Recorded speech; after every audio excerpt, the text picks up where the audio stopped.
Magandang umaga po. Narito po ang mga tampok na balitang sports sa araw na ito. Nasungkit ng De La Salle University sa ikalawang pagkakataon ang overall championship sa Season 76 ng UAAP. Nakapagtala ang LaSalle ng 289 points sa kabuuan ng kompetisyon. Samantala, pumangalawa naman ang University of Santo Tomas at ikatlo ang University of the Philippines. Gaganapin ang closing ceremony at awarding sa Sabado sa Century Park Hotel sa Maynila.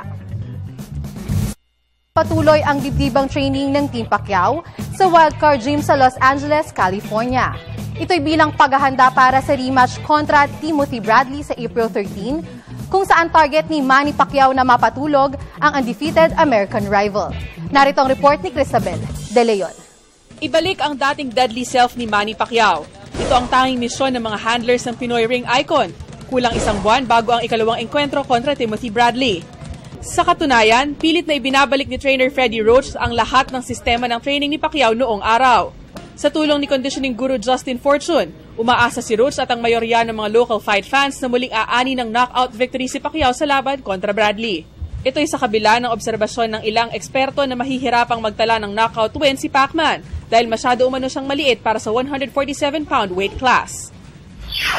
Palagay ko, kaya pa kasi ang galing niyang mag-isayo ngayon, tsaka ang ganda ng katawan niya, kondisyon na kondisyon. Pagka napuruan siguro, mapatulog niya, pero pagka hindi niya napuruan, hindi niya mapapatulog yun. Kaya pa, kasi bata pa naman siya eh. Nasa kalagitnaan pa lang eh, hindi pa naman nakakarating ng lampas sa edad ng kalahatian. Sa punto de vista ng Money Sports Radio anchorman Renato Lirio, walang imposible kung mananatili ang apoy sa mga mata ni Pacquiao. Hindi ako naniniwala na kanya hindi makapagpanakaut si Manny, maliit yung katawan niya, yung build niya sa welter.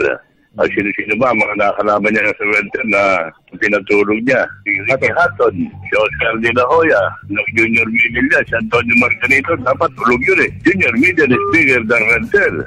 And yet he was able to pounce, dapat to submission yun eh. Hindi lang hininto ni Lawrence Core, talagang may lakas yung Manny Pacquiao. Nung nalaho ka na ng politika, lalo na nung manalo siya, humina na yung kanyang power. Pero kaya niyang gawin yan, palagay ko, dito kay Timothy Bradley. I think I will bet on Manny Pacquiao sa knocking out Timothy Bradley. Ang rematch ni Pacquiao at Bradley ay mangyayari sa MGM Grand sa Las Vegas, Nevada sa April 13. Para sa Good Morning Boss, Cristabel De Leon, PTV Sports.